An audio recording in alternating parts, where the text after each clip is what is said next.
Today we continue on to part 5 in our series of studies on the book of Job, looking at the question of suffering.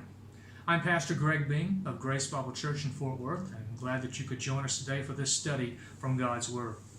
The book centers on a godly man named Job, a man who was blameless and upright, one who feared God and shunned evil. This was a man that Satan sought to accuse and to attack, and God gave him permission to do so with certain limitations. First, he was allowed to attack everything that Job had. So as a result of that, he lost his many possessions, his herds, his livestock. He lost a whole household of servants that took care of them, and he lost his 10 children. In none of that did Job sin against God. He maintained his integrity, and rather than curse God, as Satan thought he would, he blessed God instead. So Satan was allowed then by God to go after Job personally. And he was stricken with painful boils over his entire body, from the top of his head to the bottom of his feet. Job had these terrible sores upon him that caused him great misery, intense sufferings, as we looked at in our last lesson. This was almost unbearable physical pain and discomfort that was with him night and day, leaving him with sleepless nights and just terrible pain at all times. Socially, though, he also became an outcast. The man who had once been highly respected and loved by his family and friends in his community now was mocked, he was shamed, he was reproached, he was shunned.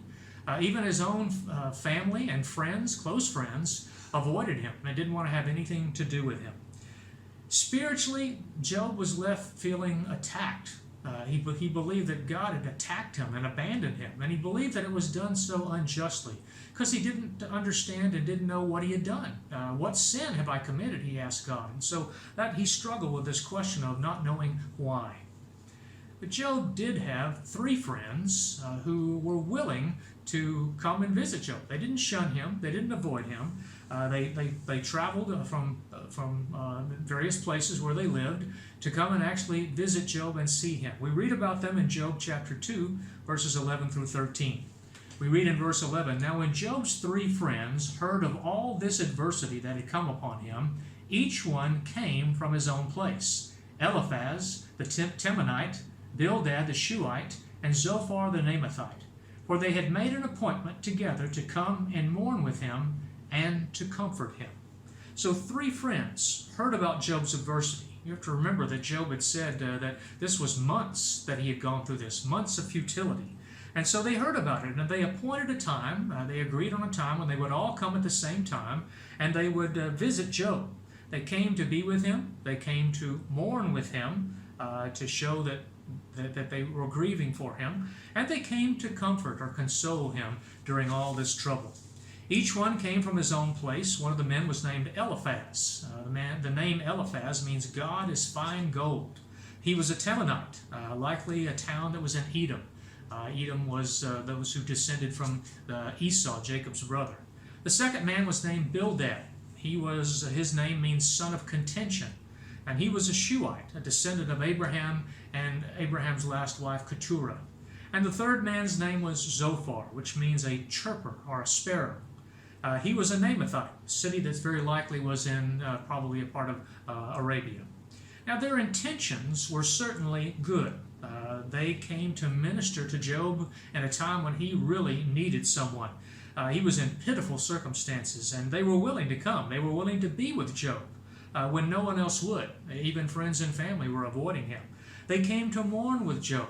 They came to show that their grief was there because he was grieving, they were grieving. So they grieved together and they mourned together. And they were there to comfort Job, to console him, to try to ease the pain and discomfort that they had in any way that they could, to encourage him somehow as he goes through these terrible times. Now look at verse 12. It says, when they raised their eyes from afar, and they did not recognize him, they lifted their voices, and they wept, and each one tore his robe and sprinkled dust on his head toward heaven. Now, while they were still far off, they were not there yet, they could see this man sitting there on the ash heap, Job, but they didn't recognize him. Now, the reason they didn't recognize him is because of the toll that had been taken on him by the misery and the disease, his losses, his sorrow and the physical deformity that came as a result of these boils, they had left him in such a state that after months of this, he was just unrecognizable even to his friends. Seeing Job in this pitiful condition, they immediately grieved for him, and they expressed the traditional forms of that grief. Number one, they lifted their voices loudly, and they wept. They wailed when they saw the pitiful condition that Job was in. Number two, they tore their robes, which was a sign of grief or sorrow or being upset with the situation. This certainly was upsetting to them to see their friend in this condition.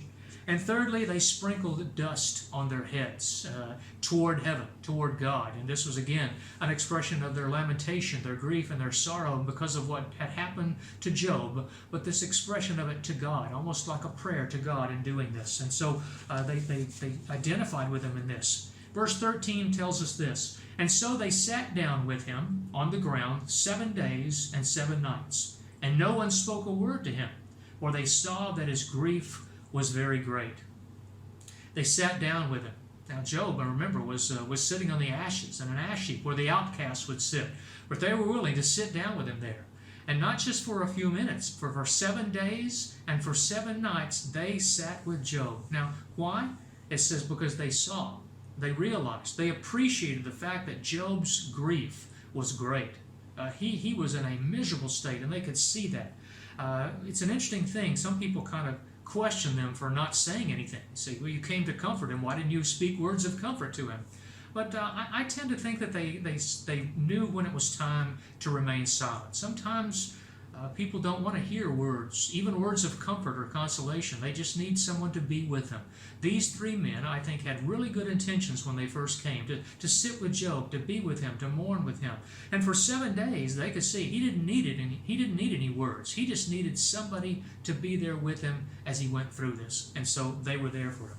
Now, the arrival of Job's 3 friends sets the stage for the longest section of the book of Job, which is actually a discussion or a debate between Job and his 3 friends. And this takes several iterations, 3 iterations they go through of each one speaking and Job responding to it. These 3 friends who came to comfort Job initially would come to contend with him and even to criticize him before their time was over with him.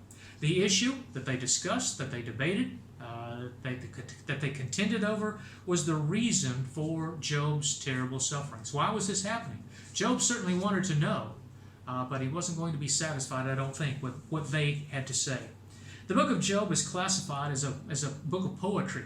It is classified with the books like Psalms, Proverbs, Song of Solomon, Ecclesiastes. Those are all books that are described as poetry. Now, when you look at Hebrew poetry, it's not the same as we think of as poetry. Usually when we think of poetry, we think of verses that rhyme or verses that have the same timing to them or meter to them. Hebrew poetry, the basis for Hebrew poetry is not rhyme or meter, but it's parallel thought.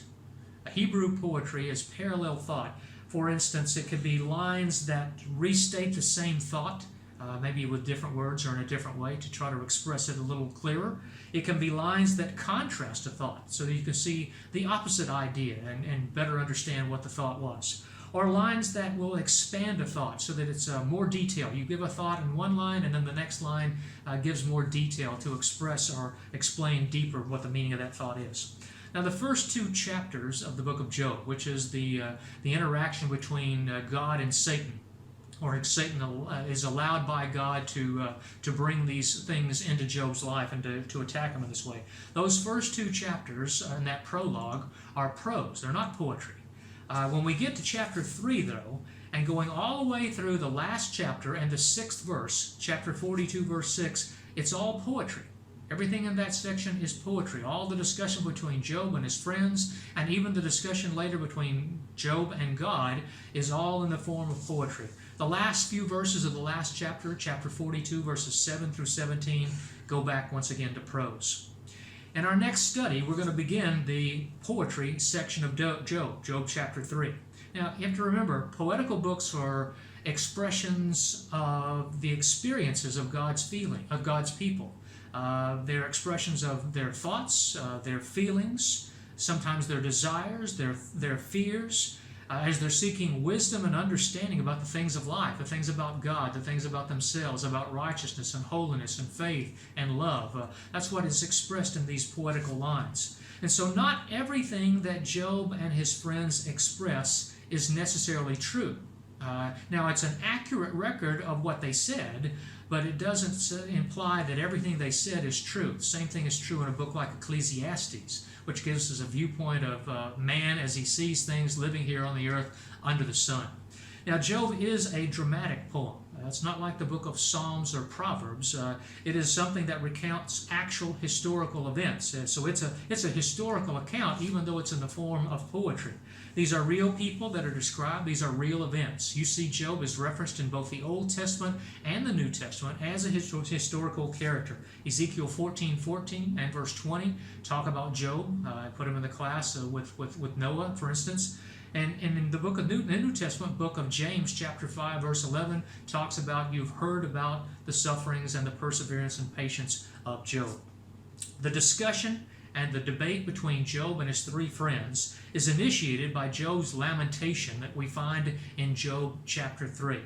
I hope that you will join us next time as we look closely at these opening words that Job speaks and how it sparks a confrontation between him and his three friends.